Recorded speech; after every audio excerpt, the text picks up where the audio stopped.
Ese centurión tenía una creencia muy grande, siendo aquí creencia la habilidad natural de la mente para creer en lo aparentemente imposible, ya que hasta ese momento aún no estaba disponible la manifestación de la fe que nace con el nuevo nacimiento. Si ese centurión creyó a tal grado y recibió la sanidad de su siervo, ¿cuánto más no tenemos nosotros ahora, que tenemos una manifestación del Espíritu, una de las evidencias del Espíritu, que es fe? Con semejante mansa disposición como la mostrada por ese centurión y los suyos, es muy fácil recibir también con toda mansedumbre el nuevo nacimiento y el hablar en lenguas. Jesucristo simplemente le dijo al centurión: ve, y como creíste, te sea hecho. 7 palabras solamente. Ve, y como creíste, te sea hecho. En Mateo 8:13. En este caso Jesús ni siquiera necesitó tocar o ver al enfermo mismo. Jesús percibió y recibió la revelación de Dios de que el centurión, sus amigos y sus siervos y su siervo enfermo estaban identificados a tal grado que la gran creencia necesaria para sanar estaba presente en todos ellos. Previamente el centurión romano había enviado a unos ancianos de la religión judía para que estos mismos imploraran la ayuda de Jesús. Lucas 7, del 3 al 6. Es decir, el centurión estaba haciendo todo aquello que estaba a su alcance para lograr la sanidad de su siervo amado, por parte de Jesús, que Jesús lo sanara. Leyendo este registro completo, querido lector, querido vidente, te darás cuenta de que la intención inicial de Jesús era la de ir personalmente a sanar al siervo enfermo. Jesús ni le oró a Dios para que Dios mismo sanara al siervo enfermo, ni siquiera indicó Jesús que debía de esperar hasta recibir la revelación de Dios. Jesús sabía del poder que ya tenía por parte de Dios, ya que Jesús le había dicho previamente al centurión: yo iré y le sanaré. Mateo 8:7. Era Jesús y la voluntad de Jesús la que decidía, no Dios mismo. Era Jesús quien debía de tomar la acción necesaria para sanar a los enfermos. Esa autoridad se la había dado Dios. La autoridad se la dio Dios.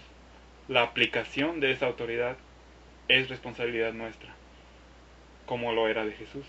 Era Jesús quien tenía la seguridad de que les sanaría, aun sin necesidad de conocerles personalmente, como lo vemos en ese relato. Entonces, el centurión le indicó a Jesús que no era necesario que fuera hasta su casa, que simplemente con que Jesús diera la orden, desde donde quiera que Jesús estuviera, sería necesario y suficiente para la sanidad a distancia de su siervo amado. Jesús se admiró de tanta creencia natural, que ni aun en Israel había sido vista por él. Mateo 8:10. Esa creencia del centurión inspiró a Jesús, a tal punto que le permitió comenzar a profetizar en relación con el fin de los tiempos, cuando los gentiles creyentes, cual es el centurión, sus amigos y su siervo sanado, se sentarían con autoridad al lado de los primeros patriarcas de Israel, al lado de Abraham, Isaac y Jacob, reemplazando incluso a los propios ciudadanos israelitas que no creían. Mateo 8, del 11 al 12. El siervo del centurión romano, sin siquiera haber visto o escuchado a Jesús, sanó en ese mismo momento en el que el centurión y sus amigos recibieron y creyeron en la orden dada por Jesucristo. Todos ellos creyeron en la respuesta afirmativa de Jesucristo. Desde luego que si un creyente ha muerto, o si es infante, si es un niño, la persona que ministra debe de creer que es capaz de volver a la vida a dicho creyente ya fallecido, o de sanar a ese bebé o niño. Generalmente la creencia de los padres es muy deseable para los casos infantiles de enfermedad o muerte, y la creencia de los más cercanos familiares es muy deseable para resucitar muertos. En un registro vemos que Jesucristo reprendió a la fiebre, en Lucas 4, 38 y 39. Entonces tomó la mano de la suegra de Pedro y la incorporó, y la fiebre la dejó. De nuevo, en este relato vemos que Jesús no necesitó orarle a Dios para que Dios sanara a esa mujer. Jesús mismo la sanó con el poder que Dios le había concedido. La subsiguiente acción de esa mujer sanada fue levantarse y comenzar a atender a los comensales. Mateo 8, 16 y 17. Y cuando llegó la noche, trajeron a él muchos endemoniados, y echó de ellos los demonios con la palabra, y sanó a todos los enfermos, para que se cumpliese lo que fue dicho por los profetas, por el profeta Isaías, que dijo: Él mismo tomó nuestras enfermedades y llevó nuestras dolencias.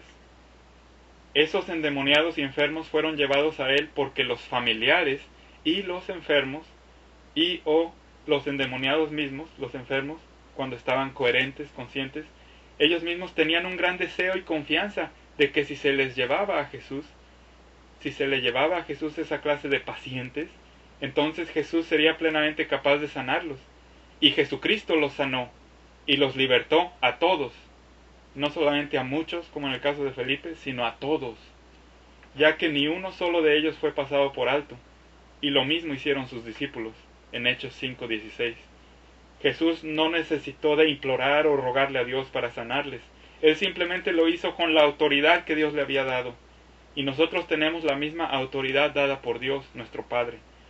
La promesa de Dios para sanar a los enfermos ya le había sido dada a Jesucristo en las Escrituras, y Jesucristo estaba firmemente creyendo en ellas. Isaías 53:4. Así hemos de hacer nosotros. Como igualmente la misma promesa ya nos ha sido dada a nosotros. De tal forma se cumple aquello que ya ha sido prometido por Dios, mediante la creencia completa de que la sanidad ya está disponible por parte del que ministra la sanidad. Jesús seguramente de que sabía que en esa ciudad había muchos enfermos, pero Él no fue quien los buscó casa por casa. Ellos fueron los que acudieron hasta donde estaba Jesús. Esos enfermos, religiosamente, debido a la tradición, esperaron a que concluyera el sábado, porque dice aquí, en lo que acabamos de leer, al atardecer. Y entonces acudieron a Jesús, quien se encontraba en la casa de Pedro, con la suegra de Pedro previamente sanada y plenamente activa, acomodando y sirviendo a tanta gente enferma que llegaba y que sanaba. Mateo 9:2. Y he aquí, le trajeron un paralítico, echado en una cama, y viendo Jesús la fe de ellos, dijo al paralítico: Confía, hijo, tus pecados te son perdonados. 7 palabras. Confía, hijo, tus pecados te son perdonados.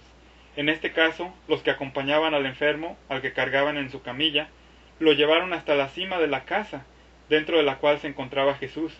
Ellos abrieron el techo de pajas, de maderas, y entonces con cuerdas metieron al paralítico en su camilla hasta el centro mismo en donde se encontraba Jesús. ¿No es acaso eso una señal lo suficientemente fuerte en el mundo de los sentidos como para que nosotros entendamos que todos ellos deseaban la sanidad de su amigo o familiar? Marcos 2:4. Jesucristo ya conocía el poder que Dios le había concedido y era experimentado en sanidades.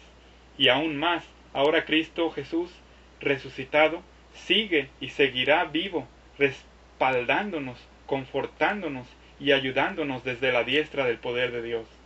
Ahora cada creyente renacido tiene Cristo por dentro con todo el poder y garantías que ello representa, e incluye el sanar a los enfermos. El pleno poder de Dios está disponible ahora sobre miles de creyentes renacidos por todo el mundo, y no se limita solamente a un hombre, Jesucristo, o a unos pocos hombres, sus apóstoles y discípulos originales. Jesús no necesitó orar y pedirle a Dios que sanara al enfermo, o que le diera revelación para ver si era posible o si estaba disponible sanar a esa persona. La voluntad sanadora de Dios ya estaba allí en su corazón, así como su autoridad para sanar estaba en su mente. Era también evidente a sus 5 sentidos que esas personas creían intensamente que Él las sanaría, y si no creían lo suficiente así como para sanar, bueno, en ese caso Jesucristo se tomaba el tiempo que fuera necesario para hablar con ellos, para que por medio de sus palabras y de sus acciones inspiradas, pudiera edificar en ellos la creencia requerida para que recibieran su sanidad.